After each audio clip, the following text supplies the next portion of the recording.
While sitting in a pub waiting for a friend to arrive, have you ever stopped to consider these questions? How many pubs are there in Dublin, I wonder? And how many of them have I visited? Has anyone visited them all? Last week, I took those questions and decided to go on a bit of an adventure. This is the story of how I visited, in inverted commas, every pub in Dublin city centre in one day.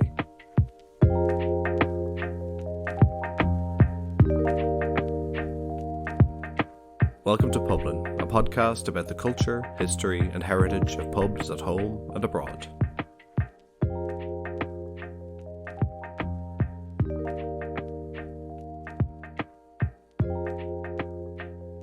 Welcome to the first episode of Series 2 of the Publin podcast. I was trying to think of a suitably grand and bold story to tell for the return of the podcast after a bit of a break. I was racking my brains which story to pluck out of the archives and to start with a bit of a bang.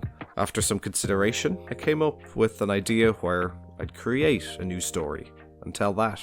Over the years, I'd heard that the entire county of Dublin had in and around 750 pubs or so. But I'd often wondered how many of those were within walking distance of each other, or grouped together in what we might think of as Dublin city centre. But that was just a general ponderance that never went any further than a flash of a thought, given that it didn't really present any opportunities for an article, podcast, or interesting story.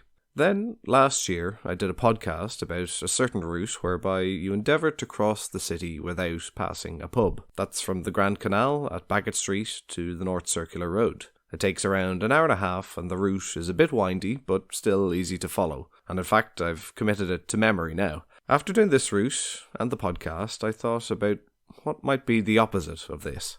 Well, I suppose the opposite of avoiding every pub in Dublin while navigating it is visiting every pub in Dublin while navigating it. But that sounds quite like an impossibility when you try to list off all of the pubs in Dublin. Even a list of those pubs that you can recite from memory would indicate that the task of visiting them all would create a route so difficult and long that it would be neither enjoyable nor even possible. Well, 2 weeks ago, I put pen to paper and attempted to solve the riddle and to test whether it would be possible to visit every pub in Dublin city centre in a day. The two big questions for me when starting to put together the data and route necessary were 1. What do you consider to be the city centre? And 2. Where can you get a list of every single pub in that area? The first question about what constitutes the city centre would vary from Dubliner to Dubliner. So as such, if nobody can agree, then nobody is right. So my guess or definition is as correct as anyone else's. I set the terms and I get to decide if I'm visiting every single pub. Roughly speaking, the city centre, as I've designated it, includes all of Dublin 1 and 2 in terms of postal codes, stretching out to parts of Dublin 7 and 8, including the Liberties and Smithfield, and stretching down the Liffey to the Ferryman. I think it was generous in terms of the definition of the city centre, just so nobody could say that I missed anywhere. So that was that sorted. I had my definition of the city in a rough sort of sense. Now onto the list of pubs. I could try writing down from memory all the pubs that I knew, weaving a mental map around the city. I could probably get a majority of them, but completionism is the aim of the game, and I didn't want to see any pub left out. So 2 options were available to me. The first being the list published every so often by Irish Revenue of places that have a licence. This register includes everything from hotels to restaurants, off licences, and even aerodrome bar licences. After a bit of whittling, I managed to get a list of places with ordinary 7-day publicans licences in Dublin and then refined it more to the Dublin 1 and 2 zones. Are you still with me?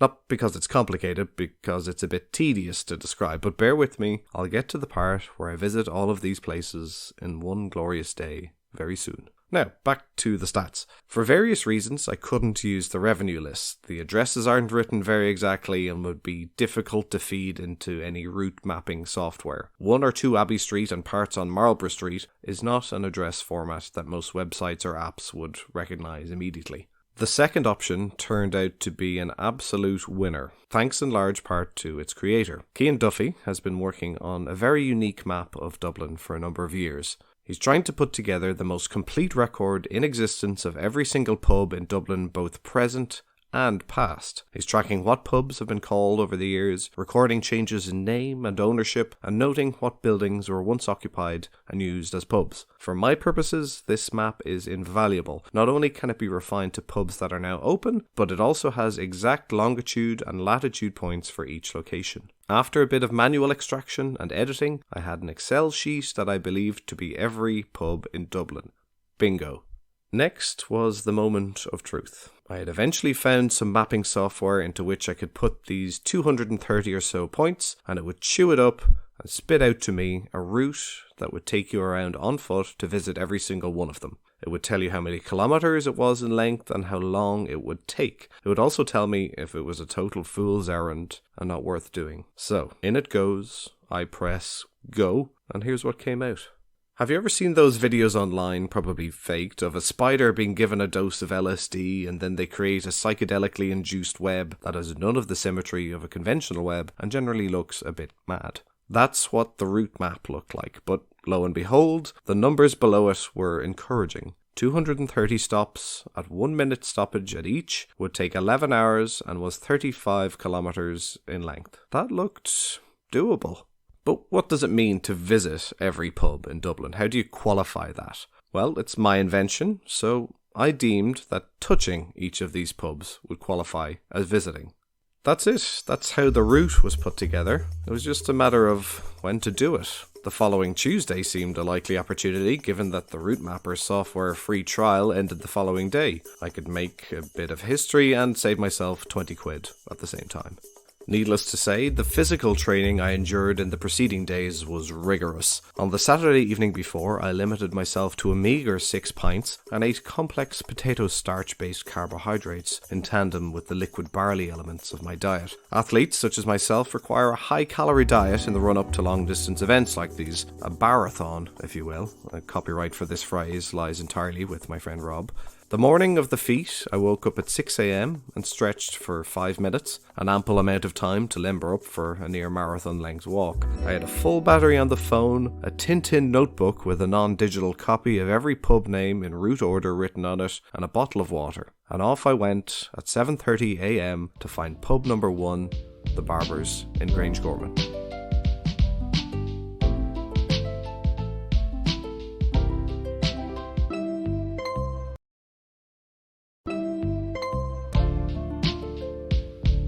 One thing I hadn't counted on was the awkwardness of walking up to a pub and touching it.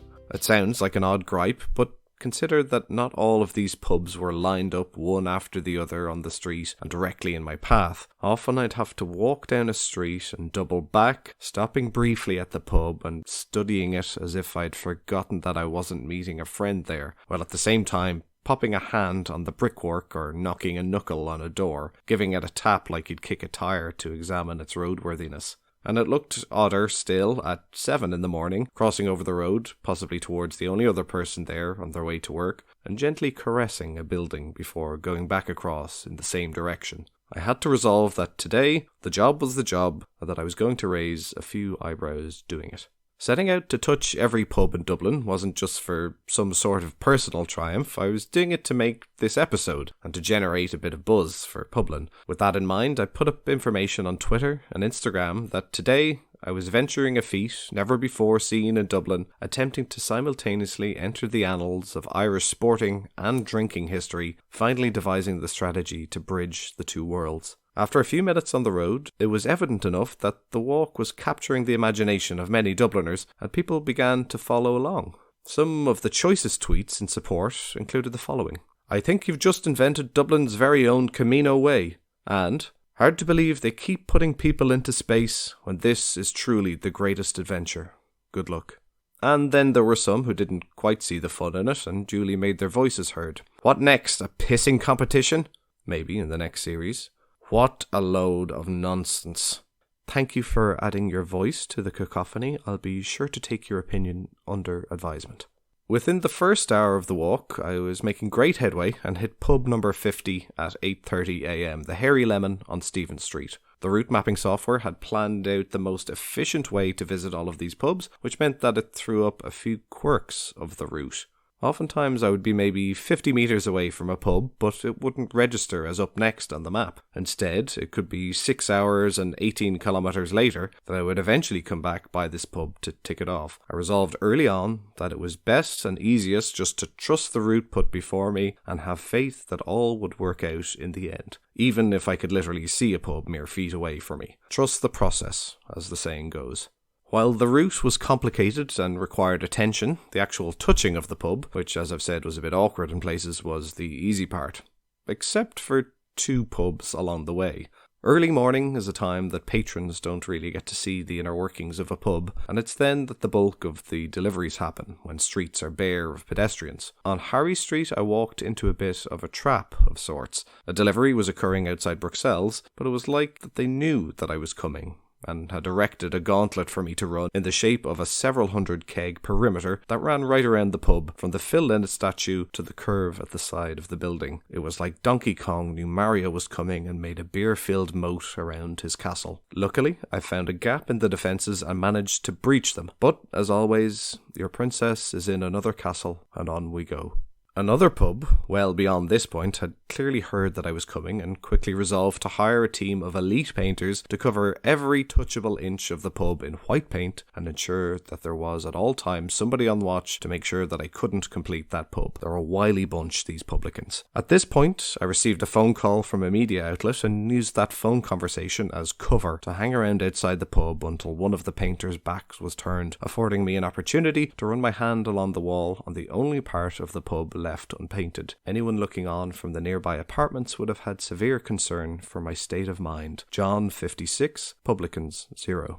I judged the day in milestones of 50 pubs. Pub number 100 was the Liberty Bell on Francis Street, a fine-looking pub. Some may not consider this city centre, but I deemed it to be within the limits. My limits. I had intended along the way to record myself at various stages and intersperse that commentary with what you're hearing now, but it became evident that I had to focus on the task at hand. With the level of social media interaction, fielding media inquiries and following the route, my battery simply wouldn't have lasted if I was recording myself all the while as well. There is, however, one live segment recorded after the 100 pub mark had been reached.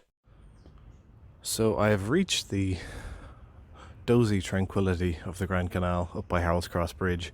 It's nice and quiet here after having been walking for 3 hours through the city centre, through the rush hour of pedestrians and traffic, crossing so many roads. Now I have a bit of open stretch ahead of me. So I've done about 110 pubs, which is coming up on halfway, not quite, but it's good going in 3 hours considering I thought originally the route was going to take 11 hours.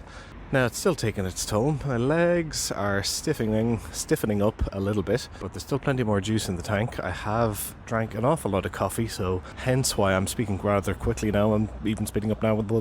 So my next stop is the lower deck at Portobello. So there's a big stretch between that pub and my last pub. So that's what's going to happen from now on. I've kind of ticked off a lot of the pubs that are in close proximity to each other, the ones kind of around Grafton Street area, and now the distance gets a lot longer.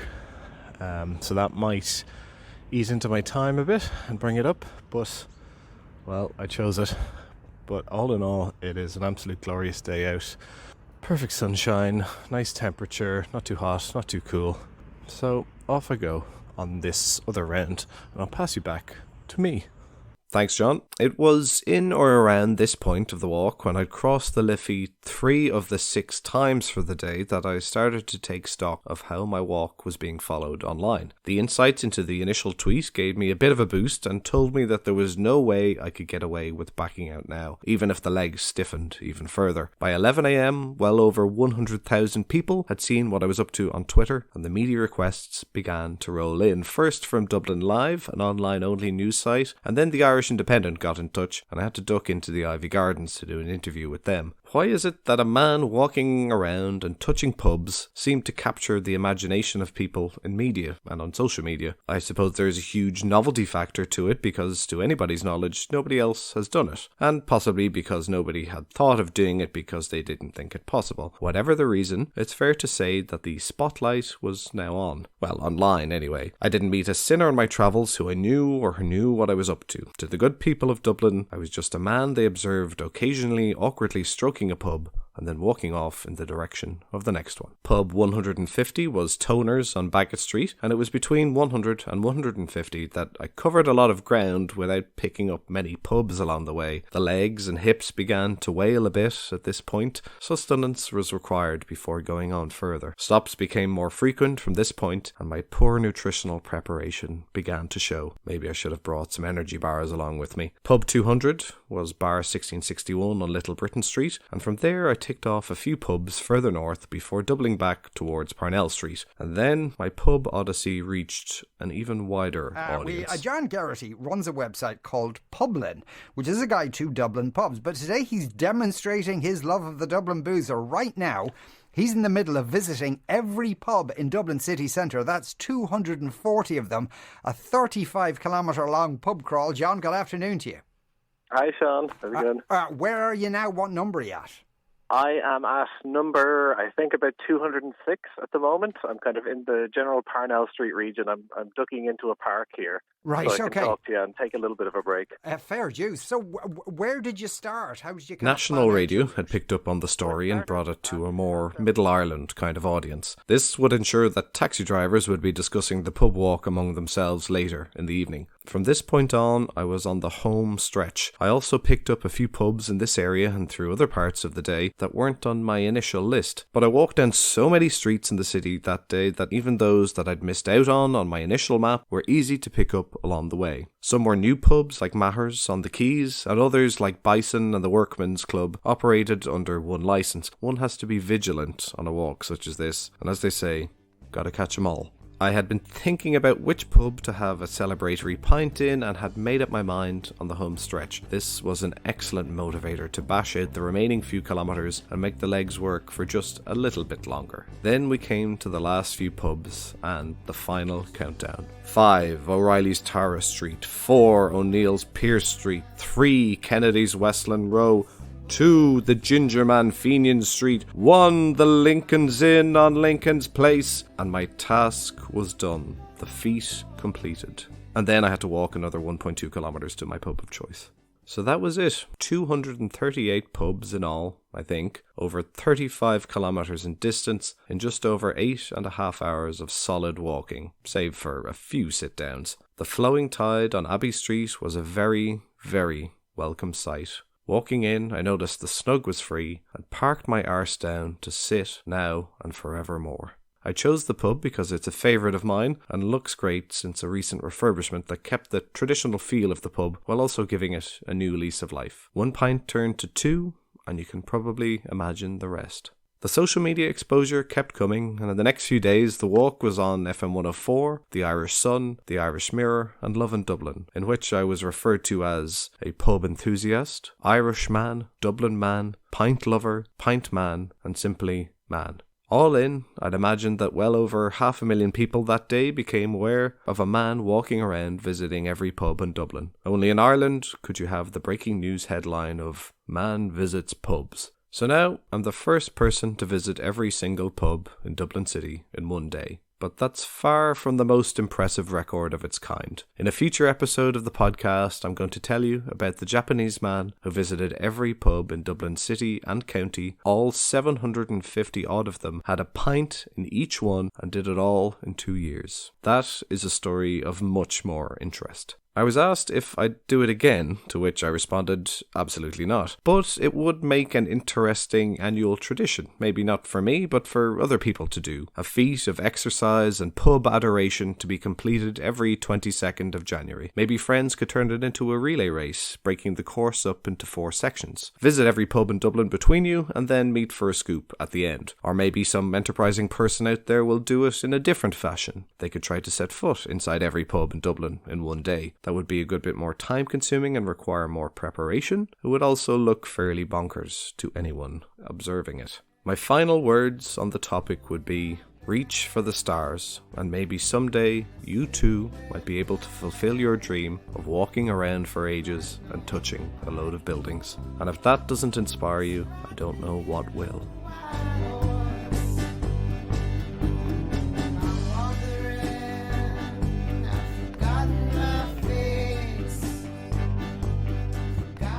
Thanks for listening to this episode of the Dublin podcast. It's fair to say that this episode is a little bit of a deviation from the normal format and a bit me-centric as well. The rest of the series will have the pubs and their stories far more in focus, and I'll keep my ego out of things. If you want to know anything about the route that I used or have a question or comment about the episode, you can contact me, John, via publinie@gmail.com. Please do subscribe to the podcast, give it a rating, or tell a friend. I'll be back next week and beyond with more tales from Dublin. Thanks again, and sláinte.